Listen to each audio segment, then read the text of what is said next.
किसी भी इंसान के बारे में सोचने से पहले ये सुनो, इसके बाद डिसाइड करो। एक ज़माने में एक राजा हुआ करता था। उसकी सल्तनत में एक ऐसा इंसान था जिसका कोई चेहरा देख लेता था तो उसे पूरा दिन खाना नसीब नहीं होता था। तो ये बात उड़ती उड़ती पूरे शहर में फैल गई। जब पूरे शहर में फैली तो ये बात अब राजा से कहाँ छिपी थी, तो राजा तक भी पहुँच गई। तो जब राजा को ये बात पता चली तो वो इस बात को लेकर बहुत क्यूरियस हुआ कि भाई मेरे शहर में एक ऐसा इंसान भी है जिसका चेहरा देखने से शाम तक खाना नसीब नहीं होता, पूरा दिन के लिए खाना नसीब नहीं होता। तो उसने क्या किया, उसने उसको अपने दरबार में बुला लिया और उसने फैसला किया कि मैं इसके साथ सोऊंगा, एक ही कमरे में मैं सोऊंगा और वो सोएगा, क्योंकि मैं जब उठूंगा तो सबसे पहले इसी का चेहरा देखूंगा, तो मुझे भी इसका तजुर्बा होगा। सुबह सोकर उठे राजा ने, सबसे पहले उसी का चेहरा देखा और उसने इसी का देखा। तो क्या हुआ, अचानक से एक खबर आई कि सल्तनत में बगावत हो गई। ये बगावत की खबर सुन के तो राजा तो हैरान हो गए, ये क्या हो गया मेरी सल्तनत में। तो बहुत जल्दी से उठा और घोड़े पर बैठा, लश्कर को इकट्ठा किया और वो बगावत को कुचलने के लिए चल निकला। और दुर्भाग्यवश उसे पूरा दिन उस बगावत को कुचलने में निकल गया। शाम को जब वो वापस लौटा और वो भूखा प्यासा ही वापस लौटा, ना उसने खाना खाया ना पानी पिया, तो वो तो मसरूफ़ था, सल्तनत छिन जाने का खतरा था, इसलिए अब उसे किसी चीज़ का होश ही नहीं रहा। तो जब वो शाम को लौट कर आया उसे रियलाइज़ हुआ कि यार मुझे वाकई शाम तक खाना नसीब नहीं हुआ, यानी कि पूरा दिन खाना नसीब नहीं हुआ।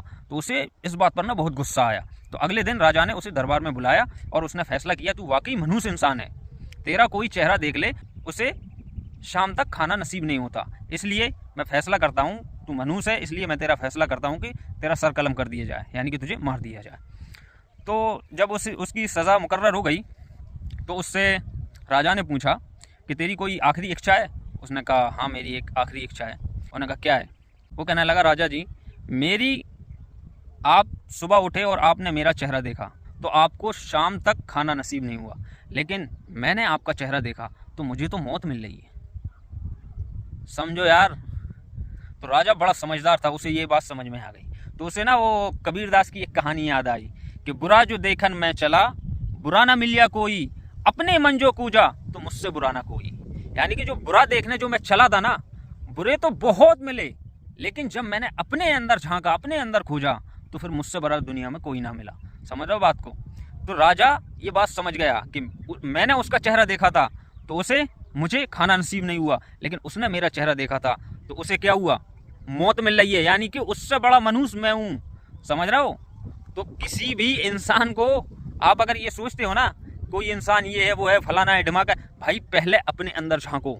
जिस दिन तुम अपने अंदर झांकने लगोगे ना, अपनी कमियां दिखने लगेंगी ना, तो तुम खामोश हो जाओगे, किसी से फालतू बात नहीं करोगे, चुपचाप रहोगे, काम से काम रखोगे। समझ रहे हो। जो वाइज मैन होता है ना, जो वाइज मैन जिसके पास सुपर कलेक्टिव माइंड होता है, जो इंटेलेक्चुअल लोग होते हैं वो हमेशा खामोश होते हैं, क्योंकि उनको अपनी कमियों के बारे में पता होता है। समझ रहे हो। इसलिए इस बात को समझो, किसी दूसरे पे इल्ज़ाम लगाने से पहले अपने अंदर झांकना सीखो। समझ रहे हो।